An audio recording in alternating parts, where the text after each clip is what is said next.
Díomh gach duine. Hi everybody. So it's Lahanach Cade. It's a Doyeg, page 112. Éadaí Samhraidh. Éadaí Samhraidh. Bhí mammy ag déanamh na siopa dóireachta an Idirlín. Bhí Éadaí ag tastáil do na léanta saoire. Déach mammy agus Rosa chulach náva. Cheannaigh siad ceann buí agus ceann gurm. Cheannaigh siad 6 tíleanta in nachana éagsúla. Cheannaigh siad 5 gúna nua chomá. Sin an siopa dóireacht críochnatha a dúirt mammy. Bhuach sí an rivra.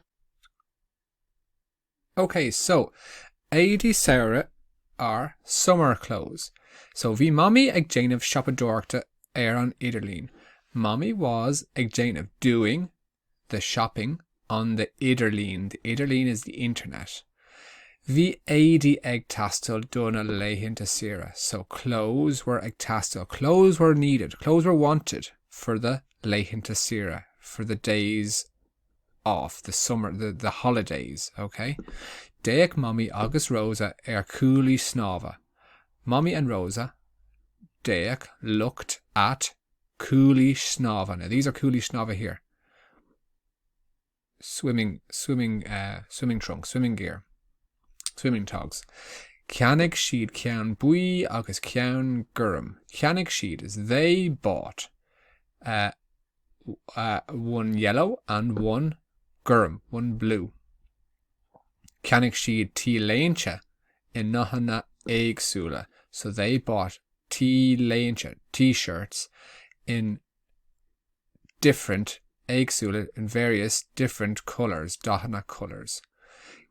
Ceannaigh siad 5 gúna.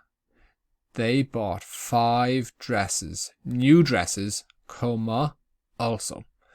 Sin an siopadóireacht críochnatha. That's the shopping críochnatha. That's the shopping done, a dúirt mommy. Mommy said.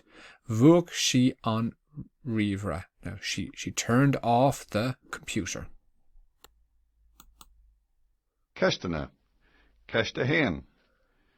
Céir de bhí mammy ag déanamh. Okay, so what was mommy doing? Bhí mommy ag déanamh na siopadóireachta an Idirlín, on the internet. Ceiste dó. Cén fá a raibh Éadaí ag tastáil? Okay, why were clothes needed? Why do they need clothes? So, bhí Éadaí ag tastáil dona leitheanta saoire. Clothes were needed for the holidays. Ceiste trí. Céir a cheannaigh siad? What did they buy? So start that answer off with ceannaigh siad. Start the answer with ceannaigh siad. Ceiste cethair. Céir de dúirt mammy? What did mommy say? So start off with dúirt mommy, and then you can put it in speech brackets. Ceiste 5. Bhuach sí an rivra.